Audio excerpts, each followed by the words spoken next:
Hallo meine lieben Freunde von altem Lego. Aus der neuen Ritterwelt von 1984 bis 90 möchte ich euch gerne einige ausgewählte Sets zeigen. Ich habe sie hier schon alle aufgebaut. Heute schauen wir uns die wunderbare vierspännige Gefangenenkutsche an und vergleichen die alte Burgbelagerung von 84 mit den Neuausgaben von 87 und 88. Das legendäre, bewachte rote Fachwerkwirtshaus und den Waffenladen müssen wir dann wohl auf nächsten Freitag verschieben. Mit den Waldleuten werden es wohl noch 2 Folgen werden. Bevor wir mit der Burgbelagerung und den Kutschen beginnen, zeige ich euch nochmals die Turnierritter 6021 aus der letzten Folge. Dem Zuseher Needful Things ist aufgefallen, dass ich euch die falsche Löwenritterfigur gezeigt habe. So sieht die richtige Figur aus, mit blauem Oberkörper und roten Armen, die 84 nur in diesem Set allein vorgekommen ist. Diese kleinen Sets habe ich mir nicht vollständig gekauft, sondern ich stelle sie einfach selbst aus den Teilen zusammen, die ich zur Verfügung habe.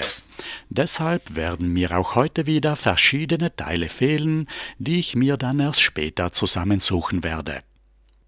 Teurer Custom freut sich schon auf die Pferde, viele davon brauche ich für die Kutschen. Bei den Kutschen gab es viele einfache zweirädrige Karren, wie den Gerätekarren 6010, den wir uns schon am vergangenen Freitag angesehen haben. Eine etwas größere Kutsche mit 2 Minifiguren und immer nur einer Achse ist der Turnierwagen 6022 aus 33 Teilen. Der Verkaufspreis war damals 9 D-Mark. Die Deichsel hängt mit einem schmalen Scharnier wieder an einem 2x2 Drehteller, der bei den zweirädrigen Kutschen 1984 noch ohne Funktion war. Es gibt die neuen Achsplatten, die man auch für die Autoräder verwenden könnte, und die großen braunen Wagenräder mit den Speichen. Die Seitenteile des Wagenkastens sind neue Düsenhalterplatten, die bei diesem Set das allererste Mal verwendet worden sind. Ich habe hier nur den Windenarm vom gelben Rettungshubschrauber genommen, das zweite hintere Teil fehlt mir leider. Links und rechts gibt es am Wagen 2 Werkzeughalter und hinten 2 neue Haken, wo man den blauen Sattel mit dem Clip aufhängen kann. Die 2 Minifiguren sind Kreuzritter mit roten Hosen, ein Bogenschütze mit Köcher und Kinnhelm, der hinten im Wagen sitzend oder stehend mitfahren kann. Die zweite Figur ist ein Schwertkämpfer mit einem Nasalhelm, der hier die Kutsche lenken muss. Für das Rundschild muss man mindestens 2 Euro rechnen.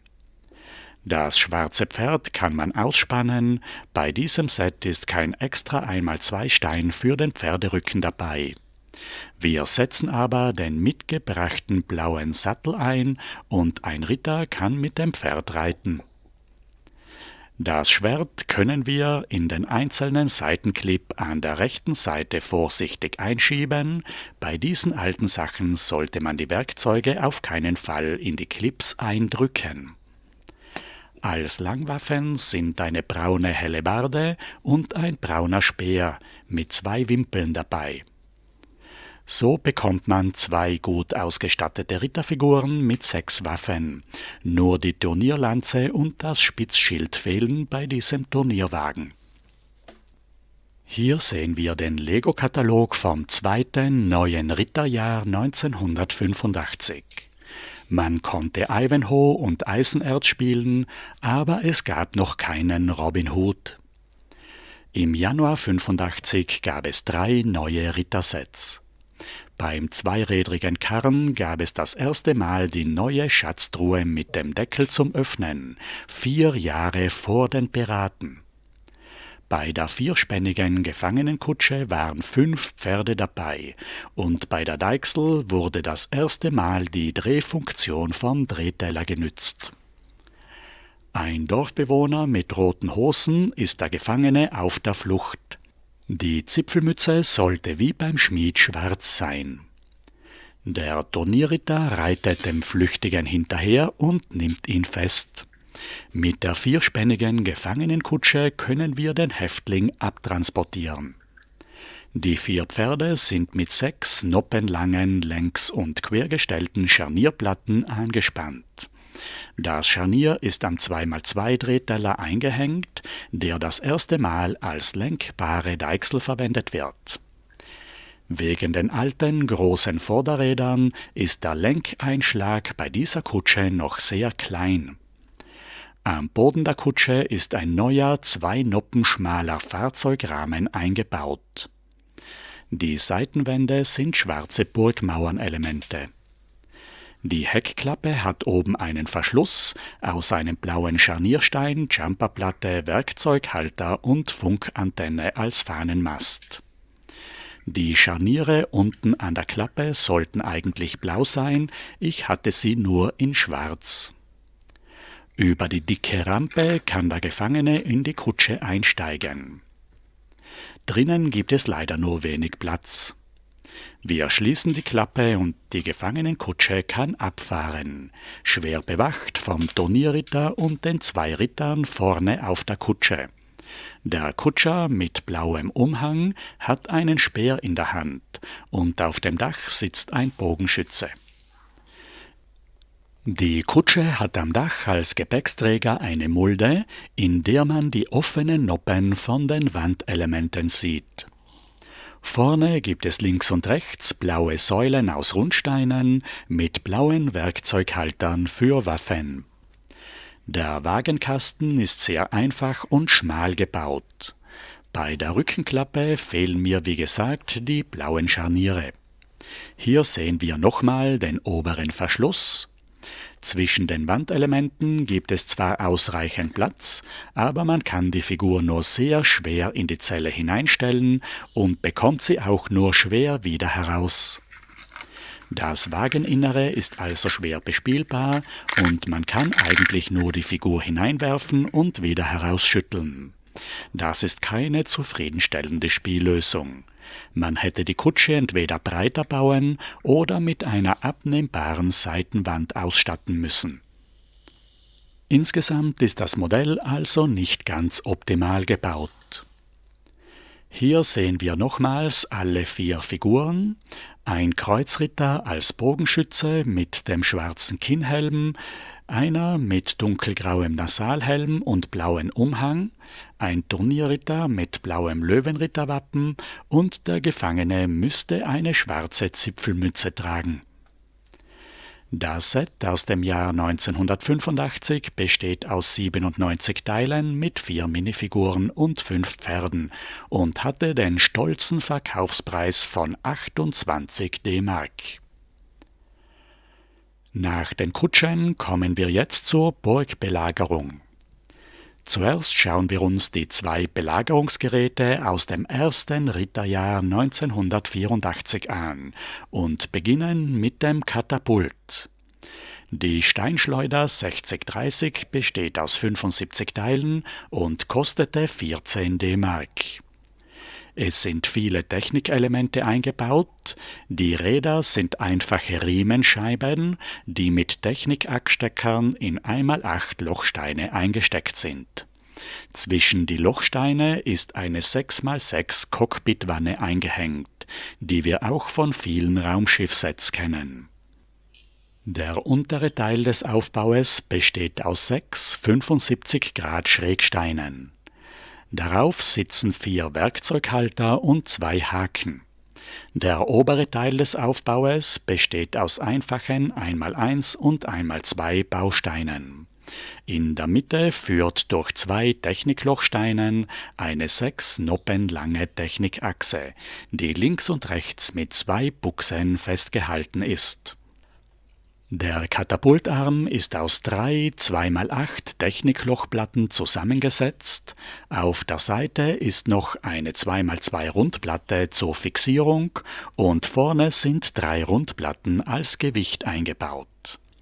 Am Ende des Arms gibt es ein Scharnier von einem Knicklenker mit einer kleinen schwarzen Baggerschaufel.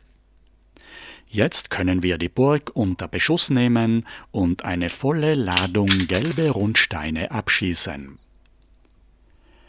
Die 2 Falkenritter sind identische Figuren mit 2 schwarzen Nasalhelmen und mit dunkelgrauen Rundschilden.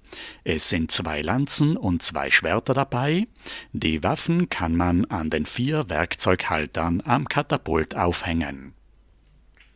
An den Werkzeughaltern oder einfach am oberen Rand des Katapults kann man auch die schwarze Funkantenne mit den grün-weißen Flaggen der Falkenritter aufstecken. Und an den seitlichen Haken hängt man die gelben Rundsteine als Munition. Das zweite Burgbelagerungsgerät ist der Belagerungsturm 6061 mit klappbarer Burgmauer aus 200 Teilen mit 4 Minifiguren und einem Pferd. Der Verkaufspreis waren damals 37 D-Mark. Bei diesem Set greifen sich die Löwenritter selbst an oder sie machen einfach eine kleine Belagerungsübung. In dieser Zeit gab es bei Lego noch keine einheitliche Geschichte, die Löwen- und Falkenritter treten abwechselnd als Verteidiger und Belagerer auf. Der Belagerungsturm hat 4 große Kutschenräder auf den neuen Kutschenhalbachsen. Die unteren Seitenwände sind schwarze Burgmauern, dahinter sind durch Scheinwerfersteine von innen Funkantennen herausgesteckt als Handgriffe zum Schieben. Der hintere Rand besteht aus 3 übereinandergestellten schmalen schwarzen 75 Grad Schrägsteinen. Am Dach gibt es einen Zinnenkranz mit einer Stellung für den Bogenschützen. Auf den Seiten sind die Säulen in einer schönen Snot-Bautechnik mit Scheinwerfersteinen und 1x6 Platten als senkrechte Verstrebungen und als waagerechtes Geländer verstärkt. Die Zugbrücke ist auf 2 Kranscharnierplatten eingehängt. Auf der rechten Seite haben wir eine Technikriemenscheibe mit Handkurbel zum Hochziehen der Zugbrücke eingesteckt. Auf den Seiten braucht es 2 Gehilfen, die den Belagerungsturm mit den Handgriffen zur Burgmauer hinschieben. Dann kann man die Zugbrücke herunterlassen und die Burgmauer stürmen. Mit dem Kranscharnier bleibt die Zugbrücke immer schön waagrecht. Es gibt noch eine braune Feuerwehrleiter, die man entweder für die Burgbelagerung verwenden kann oder sie passt auch ganz gut hinten in den Belagerungsturm hinein, obwohl es dort keine besonderen Halter gibt. Als Seile verwende ich normalerweise einen halben Millimeter dicke Perlschnüre, die hier etwas zu steif sind. Deshalb habe ich jetzt einen dünnen Zwirnfaden auf die Seilwinde gewickelt.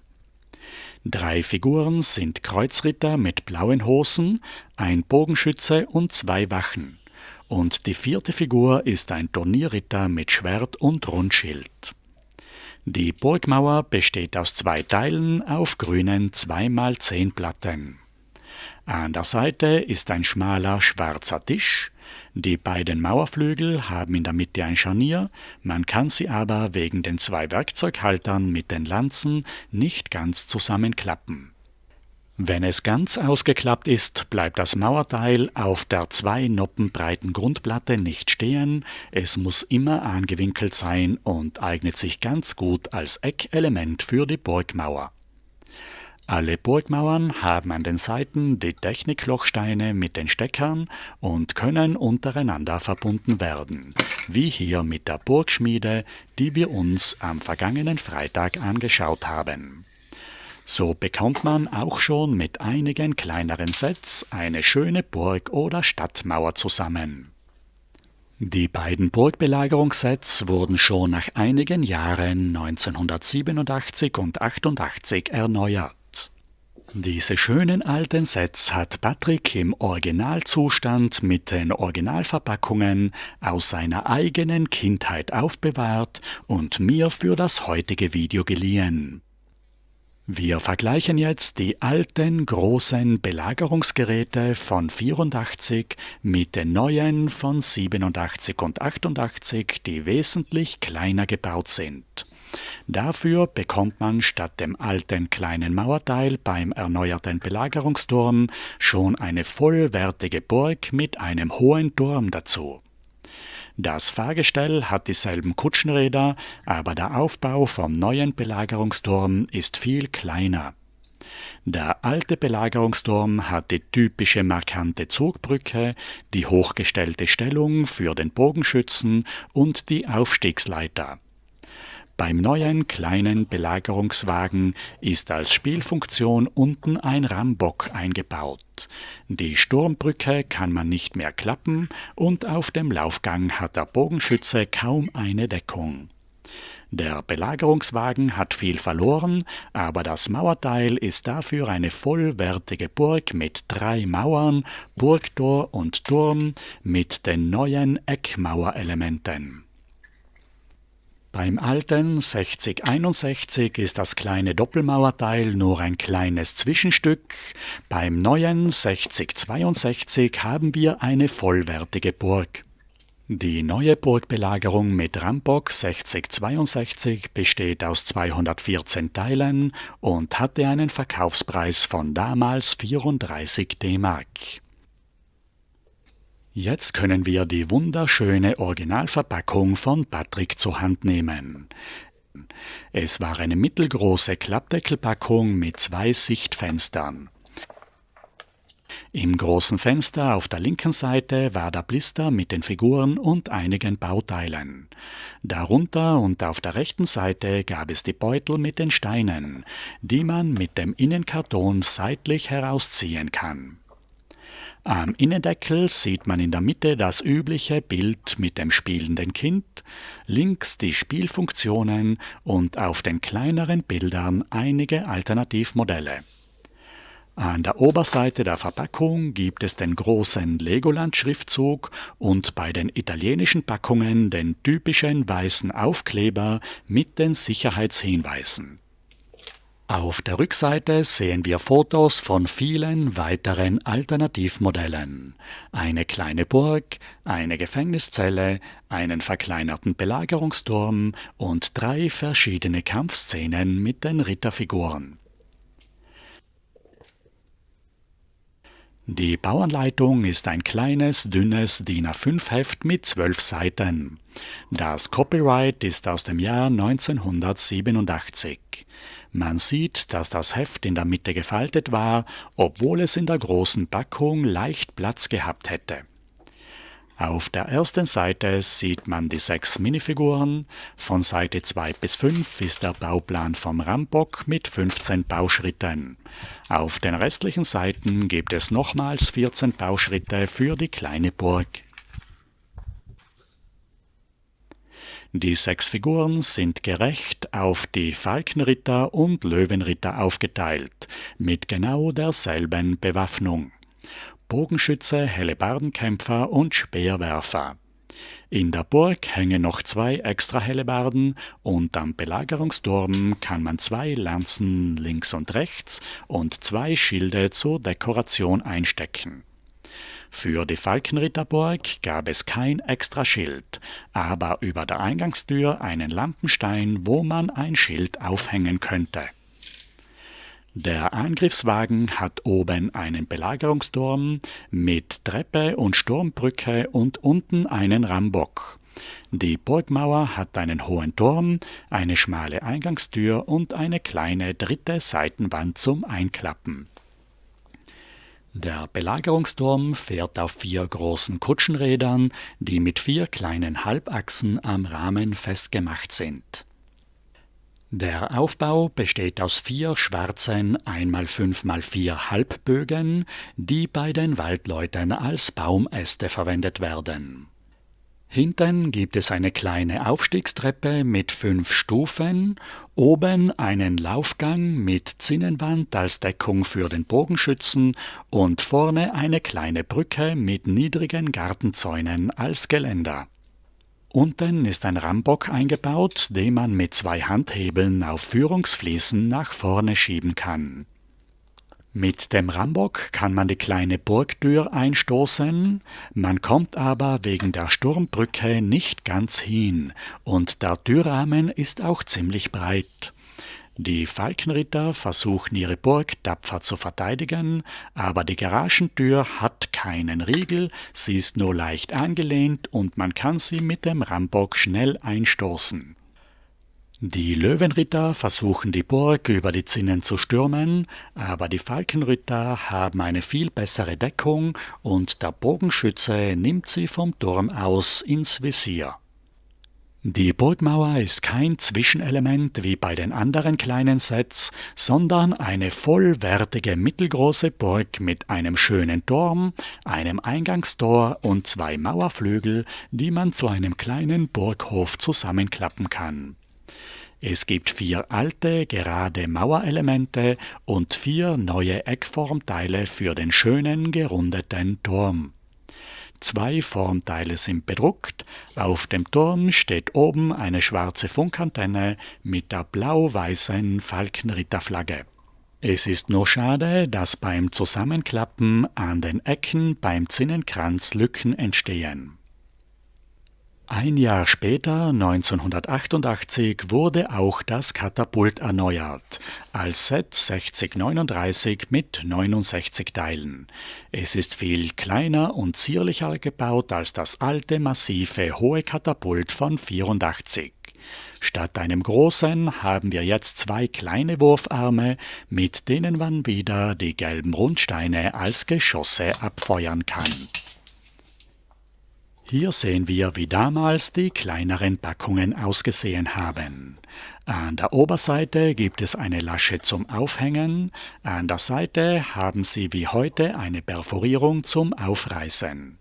Auf der Rückseite gibt es wieder viele alternative Bauideen. Die Bauanleitung ist ein einfaches, langgezogenes, zweiseitiges Faltblatt mit 32 Bauschritten.